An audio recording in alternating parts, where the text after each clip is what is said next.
Hello សួស្តីមកគ្នាស្វាគមន៍មកកាន់វីដេអូថ្មីមួយទៀតដែលវីដេអូនេះខ្ញុំនឹងបង្ហាញមកគ្នាអំពីរបៀបបង្កើត deploy ID មួយរបៀបទៀតឬក៏ដោះស្រាយបញ្ហាដាក់លេខខ្មែរអត់បានអូខេខ្ញុំមានទូរស័ព្ទ version ខ្ពស់យើងត្រូវការទូរស័ព្ទ version ខ្ពស់ជាចាំបាច់ហ្មង version 18ឡើងទៅមិនធ្វើកើតហើយឥឡូវខ្ញុំមានម្ដងនៅដៃហើយឥឡូវយើងដាក់ Wi-Fi internet 3G ក៏បានដែរគ្រាន់ថាទូរស័ព្ទនេះវាដែរហើយយើងដាក់ Wi-Fi ហើយយើងខាងក្រោមគេនេះកន្លែងនេះយើងរើសខាងក្រោមទៀតសម្រាប់18ឆ្នាំឡើងទៅនៅពេញវ័យឈ្មោះដាក់ឈ្មោះអីក៏បានតាមបងប្អូនចង់ណាកន្លែងនេះវាអត់សូវសំខាន់ទេព្រោះដោយសារបងប្អូនដឹងហើយគ្រាន់តែដោះស្រាយទៅបញ្ហាដាក់លេខខ្មែរអត់បានឬក៏បង្កើតអត់បានអូខេកន្លែងនេះខ្ញុំរើសយកពីឆ្នាំ2000ហើយបងប្អូនចុចយកកន្លែងនេះ do not has mail get a mail at the cloud ហើយឈ្មោះបងប្អូនដាក់ឈ្មោះឲ្យត្រូវជាមួយ user ខ្លះមកហើយដាក់លេខនិងចុចអីមកនិយាយទៅឲ្យរឿងញ៉ៃញ៉ៃតិចកុំស្រួលពេកអូខេដើម្បីឲ្យផលវាគិតថាយើងបង្កើតបែបស្តង់ដារឬក៏ជាក់លាក់មែនហ่าខ្លាចគេដឹងអូខេខ្ញុំដាក់បែបនេះហើយចុច continue create a mail address password ដាក់អីក៏បានដែរឲ្យតែមានអក្សរធំអក្សរតូចហើយនឹងលេខអូខេ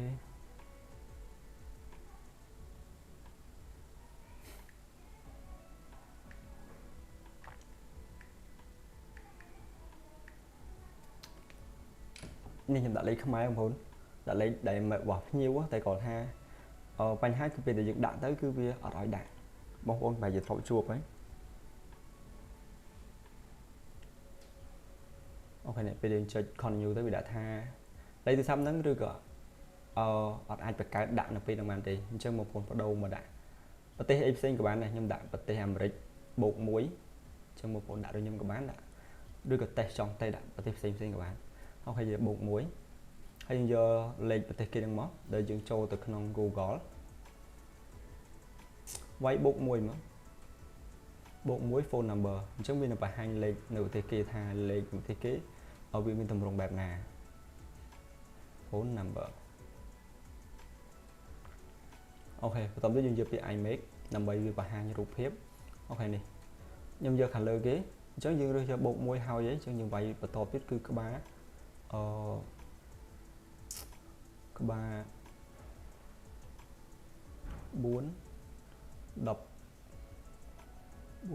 15ហើយលេខយើងដាក់ដេកដូចគេមកតែកាតុយពីចុងក្រោយហ្នឹងបងប្អូនដាក់ឲ្យខុសមកអីដោយសារតែយើងកុំឲ្យដាក់លេខដូចគ្នាវា spam ណាហើយកន្លែងនេះវាអត់ផ្ញើសារមកយើងទេយើងចុច verify letter មកត្រី3ហ្នឹងហើយយើង continue ព្រោះតែយើងដាក់លេខប្រទេសគេយើងមានលេខប្រទេសគេមកប៉ុណ្ណាអញ្ចឹងយើងមានយក verify letter ចុច agree មកអូខេឥឡូវវាកំពុងតែបង្កើត Apple ID បានហើយកន្លែង find device នេះត្រូវតែបិទការពារមែនតើព្រោះដោយសារតែយើងខ្លាចថា Apple ID មានបញ្ហាឬក៏មួយរយៈក្រោយនេះគឺ Apple ID មានបញ្ហាច្រើនទោះបីជាយើងបង្កើតស្តង់ដារមិនក៏នៅតែមានបញ្ហាដែរអញ្ចឹងកុំឲ្យម្ចាស់គេមានបញ្ហាទៅលើ account not activate យើងត្រូវតែបិទ find device អូខេបន្ទាប់ពីបិទហើយបងប្អូនចូលទៅក្នុងអូខេយើងត្រូវការ verify តែយើងអត់ទាន់ verify ទេយើងចូលទៅក្នុង App Store download កម្មវិធី 3-4 មកជាទូទៅដូចជា YouTube Facebook TikTok អីហ្នឹង download អស់មក4-5មកឲ្យ account នោះវាមានសកម្មភាពខ្លះកុំឲ្យគេថាយើងបង្កើតយកមកຕົកចោលណាអូខេ download អស់មកតទៅពី down ហើយបងប្អូនមក home screen ចាំវាបន្តិចមកចាំឲ្យវាបានពេញឬក៏ដើរបានច្រើនតិចមកអូខេអញ្ចឹងមើលទៅវាដើរបានច្រើនដែរហើយយើងអាចចូលទៅក្នុង setting verify លេខទូរស័ព្ទយើងពេលខ្លះយើង verify បានទេណាហើយ verify បានបងប្អូនឲ្យគេប្រើតែអញ្ចឹងទៅវាអត់មានបញ្ហាទេ Apple ID ហ្នឹងគឺអត់ជាប់ iCloud ទេទី1ទី2 Apple ID ហ្នឹងគឺប្រើបានធម្មតាហើយគ្រាន់តែវាត្រូវការពេលវេលាដើម្បីverify យើងយកខាងក្រោមហើយយើងវាយ password rồiយើងដាក់ជ្រើសយកលេខថ្មីយកយកលេខនឹងទេអត់ verify ជាមួយលេខបូក1ទេអញ្ចឹងយើងយកខាងក្រោមដើម្បី add លេខថ្មីហើយ add លេខថ្មីយក add លេខខ្មែរបូក855ហើយដាក់លេខយើងមកមានទូរស័ព្ទខ្លះត្រូវការឲ្យរងចាំមួយអាទិត្យអីបានវាឲ្យ verify អញ្ចឹងបងប្អូនអាចភ្ញៀវទៅអីទេពួកភ្ញៀវភាគច្រើនគាត់អត់ទៅប្រើ iCloud ទេគាត់ប្រើតែត្រឹមតែ download គឺប្រើបានហើយបើសិនជាមួយអាទិត្យក្រោយគឺវាឲ្យ verify អូខេឥឡូវ verify បានហើយអញ្ចឹងរបៀបក្នុងការបង្កើតមានបញ្ហាទៅលើអត់ឲ្យដាក់លេខទូរស័ព្ទដូចបងប្អូនបានឃើញអញ្ចឹងគឺធ្វើបែបហ្នឹងគឺយើងបូករើសយកលេខប្រទេសគេប្រទេសណាក៏បានដែរខ្ញុំមិញយកប្រទេសអាមេរិកហើយយើង add លេខប្រទេសអាមេរិកសិនមកហើយយក verify letter សម្រាប់ version 18គឺវាមានមុខងារ verify letter ហ្នឹងអញ្ចឹងមកពង verify letter មក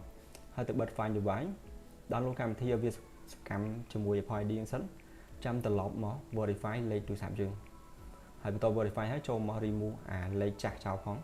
ហើយកន្លែង find device សម្រាប់ចិត្តបើកក៏បើកទៅខ្ញុំអត់ដឹងទេបាយបាយ